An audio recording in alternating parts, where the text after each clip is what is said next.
Praise lord. ప్రభువైన యేసుక్రీస్తు నామమున మీ అందరికీ శుభములు. మన యొక్క దిన భాగంలో నుండి ఫిలిప్పీలకు రాసిన పత్రిక 3వ అధ్యాయము 20వ వచనం.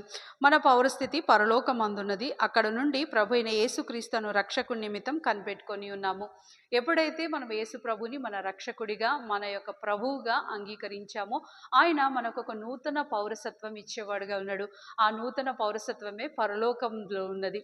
ఆ పరలోకంలో ఉన్న పౌరసత్వాన్ని సంపాదించినప్పుడు మన యొక్క పాత పద్ధతులు, పాత ఆచారాలు, పాత అలవాట్లు అన్ని తెంచివేసి మనకు ఒక నూతన సృష్టిగా మనల్ని చేసి మనం ఆయన పరిపాలన కిందకి రావాలని కోరుకుంటుండు.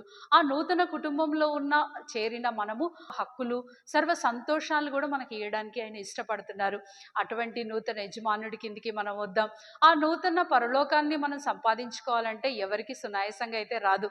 సంతోషం ఉండే దాంట్లో మనకి కొంచెం వెనకాల కష్టం లేకపోతే అయితే రాదు కదా. ఈ భూమి మీద ఉన్న చిన్న చిన్న కష్టాలు, భూమి మీద ఆ లోయల వంటి పరిస్థితులు, ఆ బాధాకరమైన పరిస్థితులు, ఇంకా కాకుండా అనారోగ్యాలు, ఇవన్నీ కలిగి ఉన్న మనము తప్పనిసరిగా ఆ ప్రభు యొక్క పరలోకంలో చేరడానికి ఇవి ఒక టిక్కెట్లు మాత్రమే.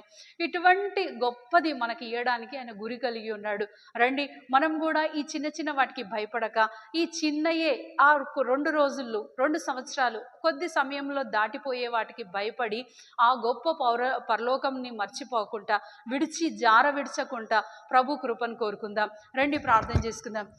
ప్రియమైన తండ్రి, యేసు ప్రభు ఘనమైన నామంలో ఈ భూమి మీద ఉన్న చిన్న చిన్న వాటి మీద మా మనసు పోకుండా, మేము ఆ పరలోకాన్ని సంపాదించుకుంటకు మీరు మమ్మల్ని పిలిచారు. మీరు మా యజమానుడయ్యారు. మీరు నూతన సృష్టిగా మమ్మల్ని చేశారు. ఆ పరలోకాన్ని సంపాదించుకుంటకు దేవా నీ నూతన కృప మాకు అనుగ్రహింప చేయమని ప్రార్థిస్తూ యేసుక్రీస్తు పరిశుద్ధమైన నామంలో ప్రార్థిస్తున్నాం తండ్రి.